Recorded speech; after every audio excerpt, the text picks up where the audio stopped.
The gleaming showroom of Aerolux private jets was a paradise for the ultra-wealthy. Sleek, state-of-the-art jets lined the expansive floor, each carrying a price tag in the millions. The atmosphere buzzed with quiet opulence as sales associates in crisp, tailored suits moved about, catering to clients who exuded power and prestige. The air was thick with the scent of polished leather and fresh upholstery, mingling with the subtle hum of ambient music meant to create an aura of exclusivity. David Carter, a black man in his mid-40s, stepped inside. His attire was simple yet effortlessly stylish, a black turtleneck, well-fitted jeans, and a leather jacket. He carried himself with the quiet confidence of a man who was used to making decisions that altered industries. His discerning eyes scanned the showroom, pausing briefly on a sleek, white Gulfstream G800. The aircraft was a masterpiece of engineering, a symbol of unparalleled luxury and speed. As David admired the jet, a tall salesman with sharp features and an air of practiced charm approached. His name tag read Richard Parker. With a polished smile, Richard took a moment to assess the potential client before him. His gaze flickered briefly over David's attire, and though his expression remained pleasant, there was an undeniable hint of skepticism lurking beneath. "Can I help you?" Richard asked, his tone polite but distant, as though bracing himself for another casual browser who didn't belong among their elite clientele. David nodded slightly. "I'm interested in purchasing a jet. I'd like to see the specs on this one." His voice was calm, self-assured, betraying no sign of the irritation he felt at Richard's subtle condescension. Richard raised an eyebrow, his eyes involuntarily scanning David up and down again. "Sir, these jets aren't rentals. They're multi-million-dollar aircraft designed for serious buyers." His words were carefully chosen, but the implication was clear. David smirked slightly, recognizing a familiar pattern.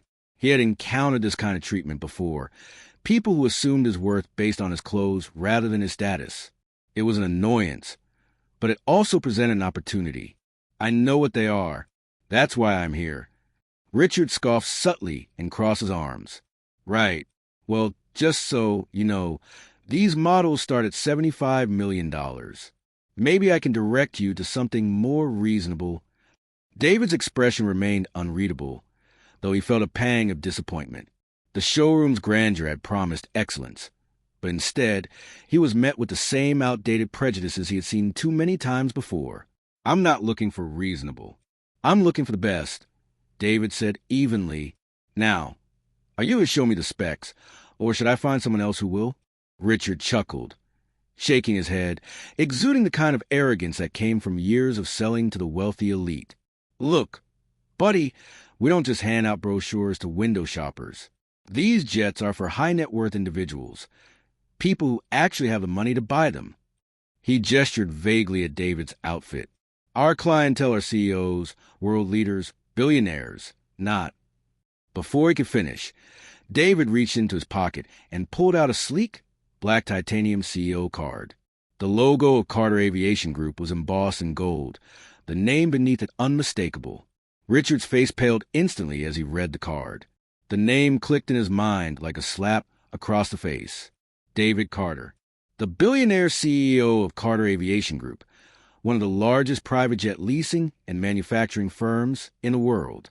Not only was David rich enough to buy any jet in the showroom, but he also owned the very dealership they were standing in. The color drained from Richard's face as his arrogance dissolved into pure panic. "Mr. Carter, I didn't recognize you.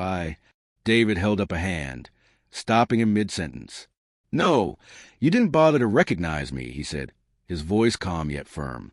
"You made assumptions based on my appearance, and now you're scrambling to fix your mistake." Richard stammered, his professional composure unraveling. "Sir, I sincerely apologize. I had no idea." David sighed, disappointment flickering in his eyes. "That's the problem, Richard. You judge a customer by their looks instead of treating them with respect. Tell me, how many potential buyers have you dismissed because of your arrogance? How many clients walked away because they didn't look like your version of wealth?" The entire showroom had gone silent. Other sales associates and potential clients had stopped to watch the unfolding scene, their gazes locked on Richard's humiliation. The moment was thick with tension, the weight of unspoken judgments suddenly visible to everyone in the room. From across the showroom, the regional manager, who had been observing from a distance, hurried over. He had heard enough to realize the gravity of the situation.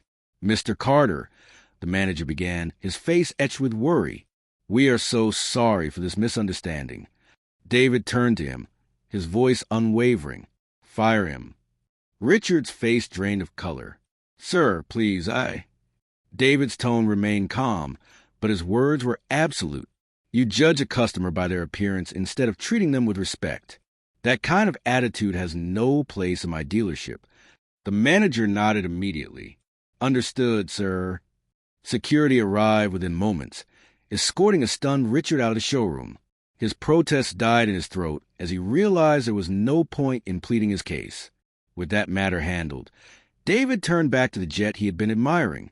A small smile tugged at the corner of his lips as he ran his fingers along the sleek exterior. "Now," he said, his voice lighter, "can someone competent show me the specs?" One of the top salespeople, eager to correct the damage done, quickly stepped forward. "Right this way, Mr. Carter." By the end of the day, David had purchased not just one, but two brand-new Gulfstream jets. But more importantly, he had ensured that every future customer, regardless of how they looked, would be treated with the respect they deserved. As he walked out of the showroom, the message was clear. True wealth wasn't just about money. It was about character. And those who judged by appearances alone often found themselves losing in ways they never expected.